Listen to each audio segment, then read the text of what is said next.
There's an eerie silence in the stadium as a 17-year-old boy is pushed onto the playing field in a squeaky wheelchair. His mother, among a crowd of about 10,000 people, is holding back tears. With his mouth gagged, he wriggles around in the chair, just as 3 soldiers point their machine guns at him.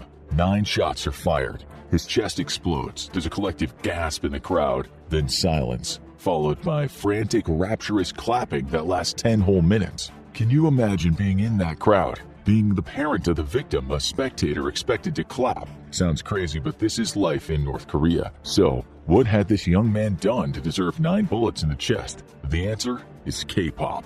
Yeah, South Korean pop music. We know it's criminally bad, but come on, being a fan shouldn't warrant an execution. The Supreme Leader, Kim Jong-un, doesn't like K-pop. He hates it, in fact. He says it's evil. He also believes that South Korean soap operas and American pop music corrupt North Korea's youths. And he hates foreign pop music and foreign dramas because they show North Koreans a reality they're not allowed to see. In 2021, it was reported that Kim Jong-un had lost the plot where this was concerned. That year, he pushed into law new rules about what content people could and could not watch. Pretty much meant they were allowed to watch North Korean propaganda and nothing else. It meant that dancing to the music of Girls' Generation or watching an episode of The World of the Married could get you killed. We aren't exaggerating. Some teenagers were recently executed for just watching Squid Game. It was revealed by activists that foreign content had been coming into North Korea via the town of Haisan, which is an important trading hub with China. The problem with this proximity is tons of illegal content was getting across the border, as were such things as mobile phones.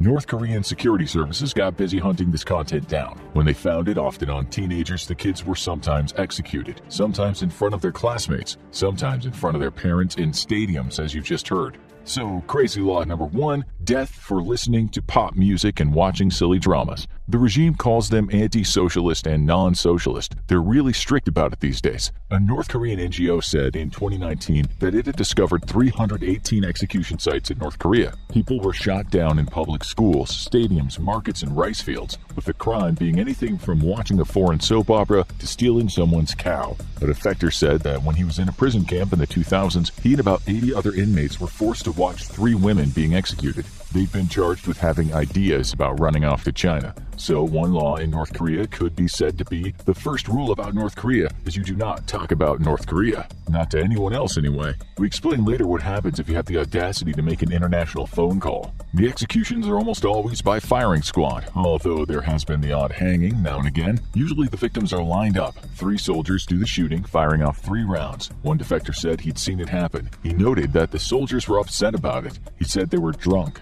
Maybe they could only go through with it after some booze. As you know, the regime hates the outside world, or rather they fear the outside world. That means anything associated with the outside is treated like a virus that could spread easily within their perfect society. This is why schoolgirls have been sent to do hard time in mines in the countryside just because they tried to sound like South Koreans when they sang. Kim Jong-un has said that anyone mimicking South Korean accents can expect to be packed off to those mines where they might never return. Same goes for haircuts. Under no circumstances should North Koreans try and copy the hairstyles of the West or the rest of Asia. You might not have noticed it when watching videos, but everyone seems to have the exact same haircut. Boys, girls, women, and men. You can see photos of good-looking women walking down the street, perhaps chatting on their local call-only mobile phones, and it seems as though they've all been reading the same fashion magazine.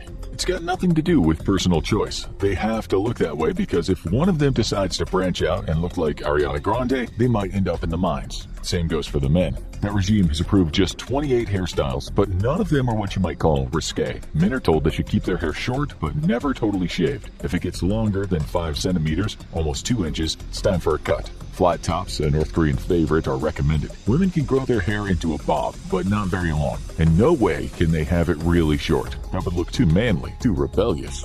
There was actually a TV show in North Korea called Let's Trim Our Hair in Accordance with the Socialist Lifestyle. The show told the folks why they should follow hairstyle rules. Goes without saying that they don't want people to have any sort of individuality. As the saying goes, if a nail sticks out, hammer it down. It's actually a Japanese expression and not too important now in that country, but in North Korea, it influences every part of society.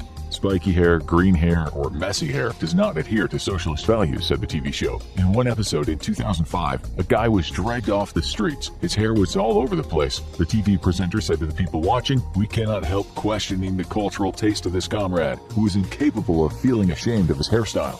Can we expect a man with this disheveled mindset to perform his duty well? There is only one answer, of course. Still, an unsocialist hairdo won't get someone hard labor. Instead, when CCTV found such people with their itinerant hair, they were publicly shamed. They were reported at work and were ostracized by their colleagues. The viewers heard some scientific facts too.